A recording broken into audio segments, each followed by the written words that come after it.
Ang Diyos hindi nagtatangi ng tao, basta tao. 10:34 ng Gawa.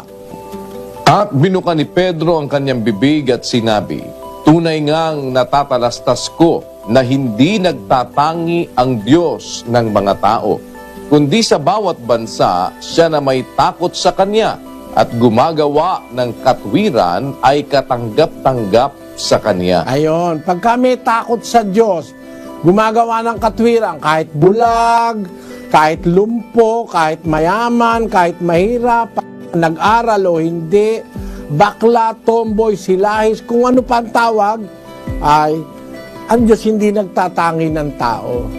Pagka gumagawa ka na ng katwiran, tinatanggap ka ng Diyos, kahit ano pa itsura mo, kahit ano pa ang kalagayan mo, kahit ano pa ang kasarian mo, kahit na nasa in-between ka, tinatanggap ng Diyos yun, kapatid.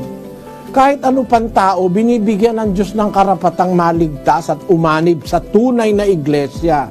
Basahin natin ang 1 Timoteo 2:4. Na siyang may ibig na ang lahat ng mga tao'y mangaligtas at mga kaalam ng katotohanan. Ayon, lahat ng tao gusto ng Diyos maligtas.